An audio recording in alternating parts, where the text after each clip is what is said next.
बंगाल में voter list से कटेंगे 10 लाख नाम। बीएलओ की बिगड़ती तबीयत अब तक क्या क्या। पश्चिम बंगाल से एक बेहद चौंकाने वाली खबर सामने आ रही है। राज्य की वोटर लिस्ट यानी मतदाता सूची से एक या दो नहीं बल्कि पूरे 10 लाख नाम गायब हो सकते हैं। एसआईआर के दौरान जो आंकड़े सामने आए हैं उसने हड़कंप मचा दिया है। बड़ा सवाल यह भी है, क्या 6 लाख मुर्दा लोग अब तक वोटर लिस्ट में शामिल थे? क्या लाखों वोटर्स प्रेस नहीं हो पा रहे हैं? और इस पूरी प्रक्रिया में सरकारी कर्मचारियों पर क्या बीत रही है? आज हम इसी मुद्दे पर विस्तार से बात करने वाले हैं। सबसे पहले बात करते हैं उन आंकड़ों की जिसने सबको हैरान कर दिया है। रिपोर्ट्स के मुताबिक पश्चिम बंगाल में चल रहे एसआईआर के शुरुआती रुझान बेहद डरावने हैं। रिपोर्ट बताते हैं कि वोटर लिस्ट में शामिल लगभग 10 लाख नाम संदिग्ध हैं। इनमें सबसे बड़ा आंकड़ा उन लोगों का है जो अब इस दुनिया में ही नहीं है। जी हां, करीब 6 से 6.5 लाख नाम ऐसे लोगों के हैं जिनकी मृत्यु वर्षों पहले हो चुकी है, लेकिन उनका नाम अब भी मतदाता सूची में बना हुआ है। इसके अलावा बाकी बचे नामों में बड़ी संख्या डुप्लीकेट वोटर्स की है या फिर उन लोगों की जो स्थायी रूप से अपना इलाका छोड़कर कहीं और शिफ्ट हो गए हैं। कई मामलों में तो जब अधिकारी पते पर पहुंचे तो खाली घर मिला या व्यक्ति कहीं और रहता था या कभी वहां रहा ही नहीं था।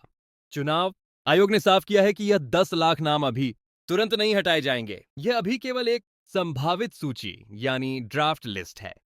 आयोग ने सुधार का मौका दिया है।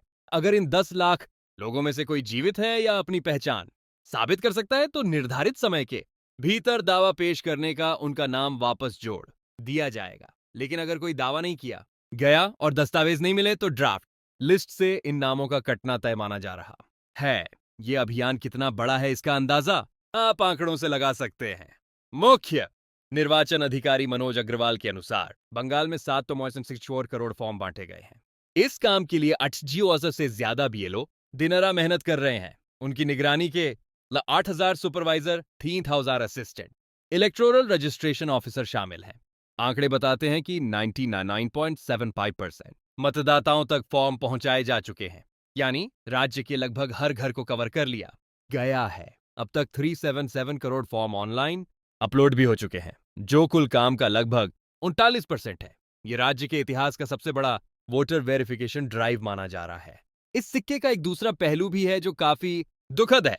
इतना बड़ा अभियान चलाने का सीधा असर जमीनी स्तर पर काम कर रहे कर्मचारियों पर पड़ रहा है। कई जगहों से शिकायतें आ रही हैं कि काम के भारी बोझ के कारण बीएलओ बीमार पड़ रहे हैं। हद तो तब हो गई जब कुछ रिपोर्ट्स में दावा किया गया कि ड्यूटी के दौरान बीएलओ की मृत्यु भी हो गई। इस पर मुख्य चुनाव अधिकारी मनोज कुमार अग्रवाल ने कहा कि उन्होंने 4 जिलों के डीएम से और पुलिस से पोस्टमार्टम रिपोर्ट की तलब की है। रिपोर्ट आने के बाद पुष्टि हो पाएगी कि मौत की वजह एसआईआर का काम था या कुछ और।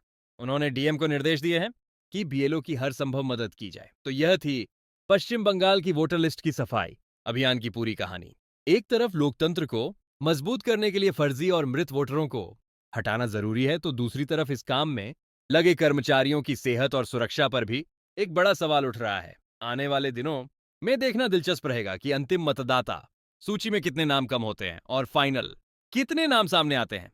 इस खबर पर आपकी क्या राय है? कमेंट बॉक्स में जरूर बताएं। देश दुनिया की बाकी खबरों के लिए जुड़े रहे वन इंडिया हिंदी के साथ। Subscribe to one